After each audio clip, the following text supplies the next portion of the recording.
मतलब इंडियंस भी या जो भी पूरी दुनिया के जितने भी लोग हैं वो इस बात को एग्री करेंगे कि चाइना एक बहुत बड़ी ताकत है। इससे एक कोई भी शख्स इनकार नहीं कर सकता और कोई भी पंगा लेने का नहीं सोचता आजकल के दौर में। तो उसके सामने अगर इंडिया डट के खड़ा हुआ है और अगर उसके अगेंस्ट है और इनके साथ मामला ठीक नहीं है, थोड़ी बहुत बॉर्डर पे 19-20 भी अस्सलाम वालेकुम, नमस्ते, सत श्री अकाल। कैसे हैं आप लोग? उम्मीद करती हूँ ठीक होंगे, खुश होंगे। मैं हूँ अतिक अली और मेरे साथ हैं तारिक नियाजी। अस्सलाम वालेकुम, नमस्ते, सत श्री अकाल। उम्मीद करता हूँ ठीक होंगे, खुश होंगे। दोस्तों जहाँ रहें खुश रहें, माँ बाप का ख्याल करें क्योंकि माँ बाप हैं तो सब कुछ है। आज की हमारी वीडियो है US declares India is the leader of south Asia. Start करते हैं अपनी वीडियो को, लेट्स स्टार्ट। ओके गाइस, तो वीडियो का टाइटल है US declares India the leader of south Asia in Indo Pacific strategy. Start करते हैं प्रशांत जी की वीडियो। लंबे समय के बाद यूएसए ने एक प्रॉपर पॉलिसी डॉक्यूमेंट दुनिया के सामने रखा है इंडो पैसिफिक स्ट्रैटेजी को लेकर, और इस डॉक्यूमेंट में इन्होंने स्पेशली ये बात ऐड करी है कि हम लोग मानते हैं कि साउथ एशिया रीजन में इंडिया लीडर है, इंडिया को ही फॉलो करना चाहिए बाकी सब देशों को। नाउ यहाँ पर आप देख पाएंगे, इस पे आर्टिकल आपको मिलेगा, Biden team unveils Indo Pacific plan to counter China's cloud. Indo Pacific चाहे ऑफिशियली ये ना कहे कि चाइना को काउंटर करने के लिए है, इंडो पैसिफिक का जो रीज़न ये बताते हैं बहुत कुछ है कि हम चाहते हैं कि इंडो पैसिफिक सेफ रहे, सिक्योर रहे, मगर इनफॉर्मली आप कह लीजिए इंडो पैसिफिक चाइना को काउंटर करने के लिए ही बना है। अब रिसेंटली जो डॉक्यूमेंट इस पर रिलीज़ हुआ है, जो बाय द वे आप सर्च कर सकते हैं, आपको बहुत ही आसानी मिल जाएगा। सिंपली आपको टाइप करना है Indo Pacific strategy of the United States. फरवरी 2022 में ये डॉक्यूमेंट रिलीज़ हुआ और यहाँ पर ओपनली आप देखोगे यूएस कहता है कि हम लोग रिकॉग्नाइज़ करते हैं कि इंडिया एक लाइक माइंडेड पार्टनर है, मतलब कि डेमोक्रेसी लिबर्टी को पसंद करने वाला कंट्री है और लीडर है साउथ एशिया का और इंडियन ओशन का। ये बहुत ही इंपॉर्टेंट है। यूएस क्लियरली ये कह रहा है कि इंडियन ओशन में जो डोमिनेंट फोर्स होगी वो इंडिया ही रहने वाली है और इंडिया का जो राइज है इन द फ्यूचर उसको यूएस सपोर्ट करने वाला है, इकोनॉमिक राइज, मिलिट्री राइज। क्योंकि देखिए जो ये इंडो पैसिफिक स्ट्रैटेजी है, इसमें जो स्कीम्स यूएस लॉन्च करेगा या फिर यूएस के कई जो छोटे स्टेप्स होंगे वो नहीं लिखे। ये यूएस का ग्रैंड प्लान है, इनकी ग्रैंड विजन है। उसमें ये लोग ओपनली कह रहे हैं कि भारत का राइज हमारे नेशनल इंटरेस्ट में है, इंडिया स्ट्रांग रहेगा तो इंडो पैसिफिक अपने आप बैलेंस रहने वाला है। नाउ ये स्टेटमेंट ऑब्वियसली पाकिस्तान में कई लोगों को पसंद आई नहीं है। पाकिस्तान का आप देख लीजिए एग्जिस्टेंस ही इस बात को लेकर है कि कैसे भी करके इंडिया की डोमिनेंस साउथ एशिया में रोक कर रखे, चाहे वो कश्मीर का जरिया हो, टेररिज्म हो, न्यूक्लियर थ्रेट्स हो। मगर यूएस की इस स्टेटमेंट से ये बात क्लियर हो जाती है कि पाकिस्तान चाहे अपनी तरफ से जो भी कर ले, चाइना जितना भी इनको सपोर्ट कर ले, इंडिया को ओवरऑल कंप्लीट सपोर्ट है यूएस समेत बाकी क्वाड कंट्रीज़ की भी in becoming the leader of south Asia. अब यहाँ पर आप एक क्वेश्चन पूछेंगे, मगर सर कुछ ही घंटों पहले आपने वीडियो डाली थी कि यूएसए ने प्रेशर डाला इंडिया पर हिजाब के इशू को लेकर। एक तरफ यूएस कहता है कि हम लीडर हैं यहाँ पर साउथ एशिया में, दूसरी तरफ ये लोग प्रेशर डालते हैं हम पर। देखिए यूएस की तरफ से ऐसी बातें आएंगी, डेमोक्रेसी को लेकर इंडिया में कुछ प्रोटेस्ट हो गया, उसको लेकर इनके सर्टन सेक्शन इनकी गवर्नमेंट में, वहाँ से ऐसी बातें आएंगी और इंडिया का जवाब भी इसको लेकर आएगा। फॉर एग्जांपल जब यूएस ने स्टेटमेंट दी इंडिया के हिजाब कंट्रोवर्सी को लेकर, इंडिया ने सीधा एक बात बोली कि जो मोटिवेटेड कमेंट्स हैं हमारे इंटरनल इश्यूज़ पर हम ये वेलकम नहीं करते, मतलब कि अर्थात अपना ओपिनियन अपने पास रखिए, हमने आपसे नहीं पूछा कि आप क्या सोचते हैं इस इशू के बारे में। तो यहाँ पर देखिए इंडिया और यूएस एक दूसरे को फ्रैंकली जवाब देंगे, मगर इसका impact military cooperation, strategic cooperation में आपको नहीं दिखने वाला। नाउ इस पूरे इंडो पैसिफिक के डॉक्यूमेंट को आप अगर देखें तो इसमें इंडिया के लिए ऑब्वियसली तारीफें तो बहुत सारी है ही, मगर एक वार्निंग भी है। वार्निंग ये है कि इंडिया आज के समय एक बहुत ही बड़ा चैलेंज फेस कर रहा है चाइना के अग्रेशन का, और यूएस यहाँ पर ये भी ऐड करता है कि यूएस एक स्ट्रैटेजी के तहत ओपनली कह रहा है कि यूएस कंप्लीटली सपोर्ट करेगा इंडिया का चाइना के अग्रेशन को काउंटर करने के लिए। तो डिस्कस करते हैं इस टॉपिक को, और भी यहाँ पर क्या क्या बातें लिखी हैं। फायदा भी आप रिपोर्ट पढ़ोगे इंडो पैसिफिक की, उसमें इंडिया को ओवरऑल सबसे ज़्यादा बार मेंशन किया गया है। ऑस्ट्रेलिया, जापान, कोई भी देश इतना मेंशन नहीं है जितना इंडिया को मेंशन किया गया है। तो आप कह लीजिए यूएसए की जो इंडो पैसिफिक स्ट्रैटेजी है उसका सेंट्रल जो मेन पिलर है वो है इंडिया। है। नाउ आगे बढ़ने से पहले आपसे एक क्वेश्चन भी पूछूंगा। क्वेश्चन यहाँ पर ये है कि क्वाड ग्रुप जब इनिशियली फॉर्म हुआ था 2007 के आसपास, उसके बाद किस कंट्री ने क्वाड ग्रुप से पुल आउट कर लिया था कुछ समय के लिए, जिसकी वजह से क्वाड आप कह सकते हैं कुछ हद तक डेड सा भी हो गया था। यहाँ पे आपकी ऑप्शन है Japan, India, USA, Australia. Comment section में करिए उत्तर, सही आंसर मैं आपको दूंगा वीडियो के अंत में। ओके, पहली बात तो इंडो पैसिफिक अपने आप में एक ज्योग्राफिक रीजन है। पहले इसको यूएस कहता था एशिया पैसिफिक, अब इसमें इंडियन ओशन का एक बहुत ही बड़ा हिस्सा ऐड करके यूएस इसको कहता है इंडो पैसिफिक। अब ये रीजन आपने डिक्लेयर कर दिया। अगला क्वेश्चन यहाँ पर यह आता है कि इस रीजन में आपकी स्ट्रेटजी क्या होगी। उस स्ट्रेटजी को यूएस ने डिस्क्राइब किया है इंडो पैसिफिक स्ट्रेटजी के डॉक्यूमेंट में। इसमें बहुत सी बातें लिखी हैं कि जापान के साथ मिलकर ये क्या करेंगे, आसियान के साथ मिलकर इनके क्या प्लान्स हैं, बाकी और कंट्रीज़ को ये कैसे देखते हैं। और इन्होंने सब कंट्रीज़ में से मैं कहूँगा सबसे ज़्यादा इंपॉर्टेंस दिया इंडिया को, ये कहा है कि मिलिट्री पॉइंट ऑफ व्यू से हम इंडिया के साथ कोऑपरेट कर ही रहे हैं। उसके अलावा health, space, cyber space, technology cooperation, various aspect में यूएस और इंडिया अपनी जो पार्टनरशिप है इन द फ्यूचर बिल्ड भी करेंगे। और मैं आपको ये बता दूं, बहुत ही जल्द यूएस और इंडिया की जो पहली सैटेलाइट है कंबाइंड जॉइंट सैटेलाइट निसार, ये भी लॉन्च होने वाली है। अपने आप में एक बहुत ही बड़ी उपलब्धि होगी और इन द फ्यूचर डेफिनेटली आपको इन सब सेक्टर्स में भी इंडिया और यूएसए की कोऑपरेशन देखने को मिलेगी। इसके आगे यूएस ने एक बहुत ही इंपॉर्टेंट बात ये लिखी है कि रिसेंटली इंडिया ने जो चैलेंजेस फेस किए हैं चाइना के, अब देखिए हमें ये बात एक्सेप्ट करनी होगी कि 2000 मैं कहूँगा 5 से लेकर 2017 के आसपास तक इंडिया में हम लोग अनसर्टन थे चाइना के राइज को लेकर। हमें कुछ हद तक ये भी कंसर्न थी कि चाइना कितना ग्रो कर चुका है, कितना एडवांस कर चुका है, अगर कल कोई इंडिया के अगेंस्ट हो गए तो क्या हम यहाँ पे चाइना को रोक पाएंगे। तो कुछ यहाँ पर डाउट्स थे, मगर आप सब लोग ये बात देख चुके हैं कि डोकलाम से लेकर गलवान वैली से लेकर 2022 आ गया। चाइना को झेलने के लिए India is more than capable, और उल्टा चाइना को हम ठीक ठाक जवाब भी दे सकते हैं जब टाइम आएगा। एक चाइना का आप कह लीजिए जो एक इमेज थी कि एक बहुत ज़्यादा स्ट्रॉन्ग सुपर पावर है और कोई कंट्री इनके सामने टिकेगा नहीं, इंडिया ने उस इमेज को काफ़ी नुकसान पहुँचाया है। और ये बात यूएस ने अपनी रिपोर्ट में भी लिखी है कि चाइना के अग्रेशन से हुआ क्या है कि एक गैल्वनाइजिंग इम्पैक्ट आया इंडिया। गैल्वनाइजिंग का मतलब ये होता है कि जब एक आदमी सडनली एनर्जाइज होकर, चार्ज अप होकर एक्शन लेता है। अब फॉर एग्जांपल इंडिया ने जो गैल्वनाइज्ड इम्पैक्ट का उदाहरण दिया है वो आपको दिखेगा बॉर्डर रोड इंफ्रास्ट्रक्चर में।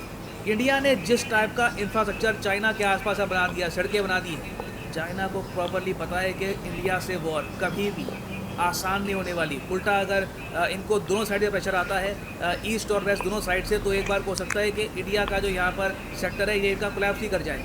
और रिसेंटली हमारे पीएम ने ये बात पार्लियामेंट में कही भी है कि बॉर्डर पे सड़कें जो हमने बनाई हैं, it has been a game changing move for India.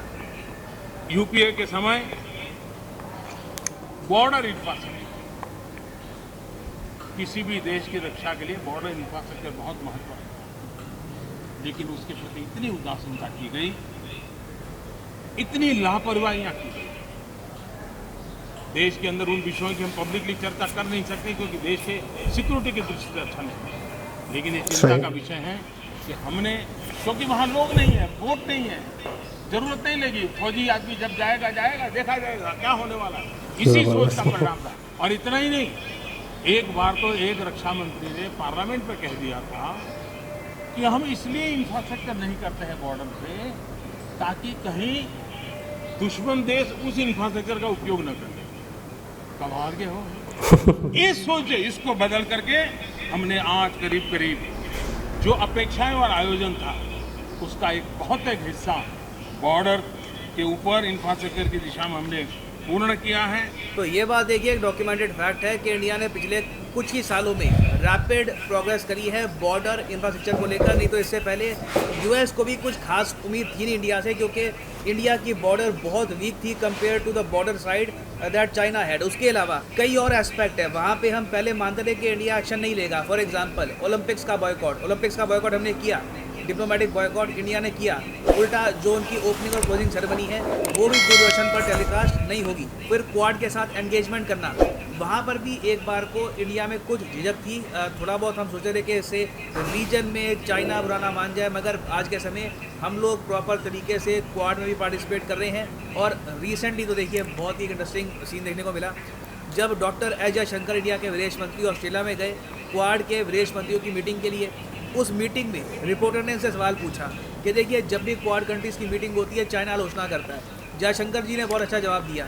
देखिए हर बार आलोचना करता है। उन्होंने यहाँ पर लिटरली ये कह दिया कि जी हाँ बिल्कुल, जब भी क्वाड कंट्रीज मिलते हैं कहीं पर भी चाइना की आलोचना आती है। हमने ये बात मान ली है कि ठीक है ये लोग आलोचना करेंगे, मगर चाइना की आलोचना करने से क्वाड की स्ट्रेंथ पर कोई फर्क नहीं पड़ता। यहाँ पे मैं चाहता हूँ कि जो स्टेटमेंट है ये आप सुनें। Sort of, I mean, very frankly, what you told me was a reaction, was something which was asked of us yesterday, because the Chinese have been taking that line for some time.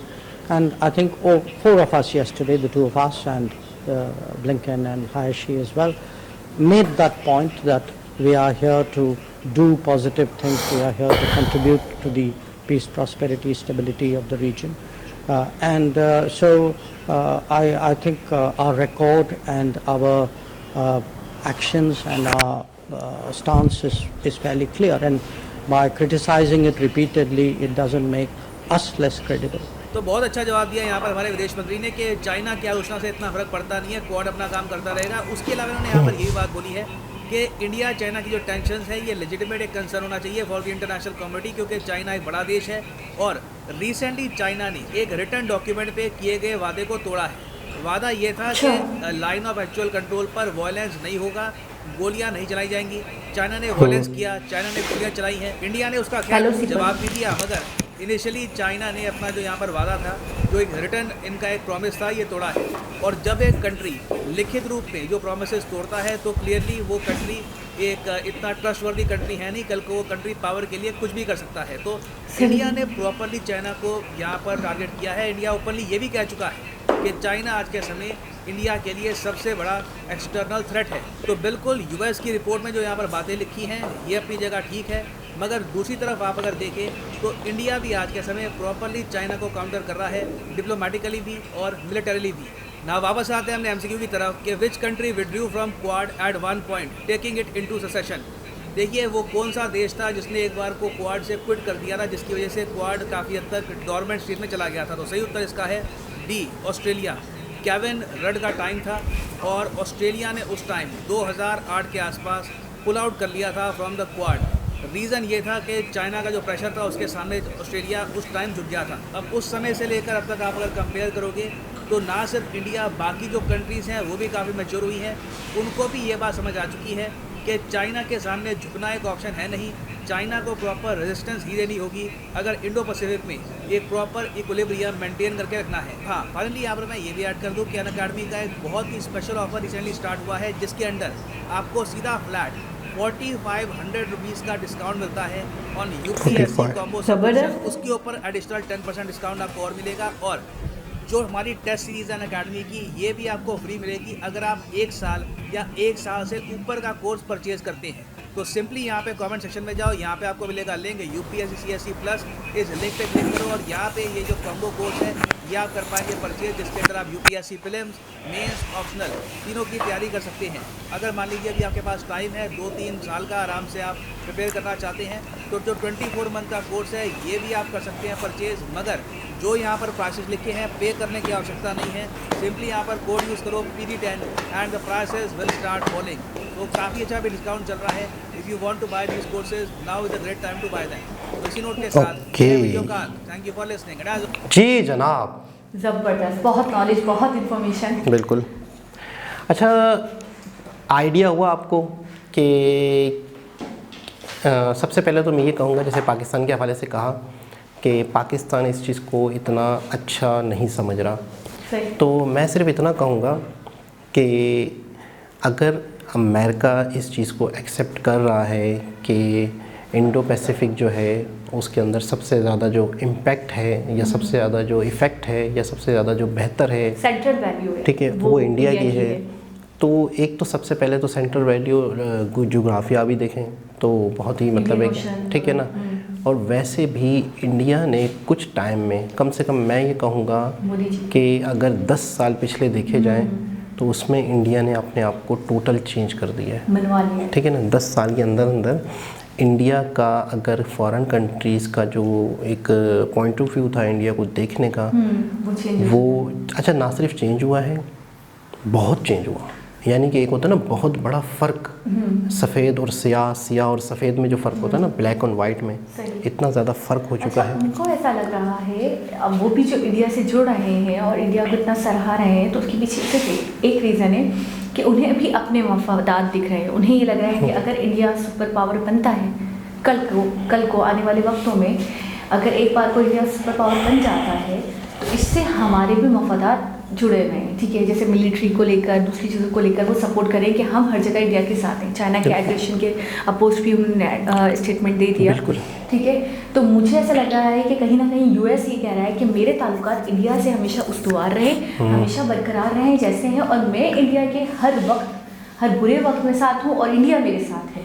तो हमारी ये जो bonding है ये हमेशा रहे। और उसके बाद ये, जैसे कि उन्होंने बताया कि इंडो पैसिफिक स्ट्रैटेजी है जो डॉक्यूमेंट है, उसके अंदर खुलकर कहा है उन्होंने इंडिया के बारे में कि इंडिया की मरकज़ी वैल्यू, एक मरकज़ी सिचुएशन है, कंडीशन है, जिसके अंदर ज़्यादातर बातें, उस पूरे डॉक्यूमेंट में वो कह रहे हैं ज़्यादातर बातें इंडिया के बारे में ही की गई, इंडिया को ही मेंशन किया गया। अच्छा, एक और बात बताई प्रशांत धवन जी ने, जिसको सुन के मैं बहुत हैरान हो गई, कि उन्होंने कहा 2017 तक, 2003 या 4 से 2017 तक तो हम चाइना से पंगा लेने का सोच भी नहीं सकते थे, अगर हम बहुत रफली बोलें तो। सही। तो हम चाइना से पंगा लेने का नहीं सोच सकते थे, चाइना को वार्न करने का या चाइना को पिछाड़ने का नहीं सोच सकते थे, क्योंकि हमें ऐसा लगता था कि हम बहुत मुश्किल में आ जाएंगे, हम बहुत परेशानी में आ जाएंगे, पता नहीं क्या होगा अगर हम इसको छेड़ेंगे या इसके सामने खुलकर बोलेंगे। लेकिन अब हम उस कंडीशन में हैं, अब हम इतने स्टेबल हो चुके हैं, अब हम इतने तरक्की कर चुके हैं, अब हमारा इतना रोल हो चुका है दुनिया की तरक्की में कि अब हम चाइना को जवाब दे सकते हैं। सही वक्त आने की देर है कि हम उसे जवाब देंगे। और काफ़ी हद तक हमने चाइना का जो एक इजादाराना, जो आप कह रहे थे, इजादाराना जो बिहेवियर था ना, जो हर मुल्क सह रहा था, उसको हमने उस इमेज को काफ़ी हद तक नुकसान पहुंचाया है, काफ़ी हद तक। तो मैं ये कहना चाहूँगा कि अगर इंडिया की तरफ अमेरिका का रुझान है या उसको समझ रहा है, तो उसमें इंडिया की अपनी कैपेबिलिटी है, उनकी अपना मतलब है कि उन्होंने जो मेहनत की, या उन्होंने अपने आप को अपने पैरों पे खड़ा किया, ना सिर्फ अपने पैरों पे खड़ा किया बल्कि उन्होंने करके दिखाया, और कई छोटे देशों को एज ए हेल्प के तौर पे भी उन्होंने सपोर्ट किया, ठीक है ना। और फिर कोविड वाले मामले में उन्होंने दुनिया को एक ज़ाहिर साबित कर दिया कि इंडिया क्या है और पूरी दुनिया में इंडिया की क्या अहमियत है। तो अगर कोई शख्स आपको पॉइंट करता है, पॉजिटिव पॉइंट, या आपको एक मतलब आपकी करेज को सराहता है, तो उसमें आपकी अपनी ही एक स्किल्स होती हैं, आपकी अपनी ही गट्स, ठीक है ना। अच्छा, दूसरी तरफ पाकिस्तान के बारे में कहा जा रहा था कि जैसे पाकिस्तान इस चीज़ को अच्छा नहीं समझ रहा, तो दूसरे तौर पर पाकिस्तान ये देखे कि हमारी तरफ से क्या गया है दुनिया में, हमारी तरफ से क्या, हमने क्या किया इतने अरसे में, या हम कहाँ खड़े हैं, ठीक है ना। तो वो एक कंपैरिजन हो तो फिर खुद ही खुद पता चल जाएगा, तो उससे फिर इंसान को माइंड करने की या एक तरह से वो चीज़ की ज़रूरत ही नहीं पड़ती। अच्छा, एक और बात उन्होंने कही कि इन्होंने, वो कहते हैं ना, ज़बान की कोई वैल्यू नहीं होती है, जो भी चीज़ें हों, अगर पेपर्स के ऊपर लिखा हुआ हो तो फिर उसकी बहुत वैल्यू होती है, ठीक है। रिटन फॉर्म में जो चीज़ें होती हैं उनकी बहुत वैल्यू होती है। तो मैं हैरान हो रही हूँ कि चाइना ने अगर रिटन फॉर्म में कोई मुआहदा किया था, कोई कमिटमेंट किया था, और फिर उसको तोड़ दिया उसने अपने मफादात को देखते हुए, तो मैं ये सोच रही हूँ कि वाकई ये एक ऐसा कंट्री है जिस पे हम भरोसा नहीं कर सकते, ये काबिल भरोसा कंट्री नहीं है।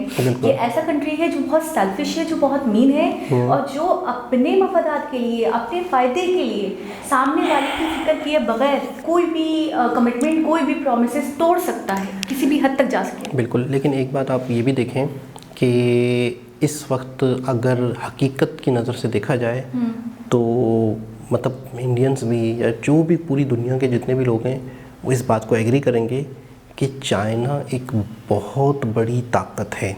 इससे एक कोई भी शख्स इनकार नहीं कर सकता, और कोई भी पंगा लेने का नहीं सोचता। तो तो उसके सामने अगर इंडिया डट के खड़ा हुआ है और अगर उसके अगेंस्ट है और इनके साथ मामला ठीक नहीं है, थोड़ी बहुत बॉर्डर पे 19-20 भी होता रहा, जो भी है, तो मैं कहता हूँ यही बहुत बड़ी बात है, बहुत बड़ी बात है कि एक इतनी बड़ी ताकत के साथ ये सब मानते हैं कि चाइना की इस वक्त क्या हैसियत है। इकोनॉमी बहुत दुनिया की सबसे बड़ी इकोनॉमी बन गया, तो इसमें कोई शक नहीं है। लेकिन ये बहुत बड़ी बात है कि अगर इंडिया थोड़े ही अरसे में 5 से 10 साल के अरसे के अंदर अपने आप को एक यहाँ तक लेके आ गए और आज वो यूँ समझ लो कि अगर हम सही मायनों में कहें कि चाइना की आंखों में आंखें डाल के बात करता है, बड़ी बात है।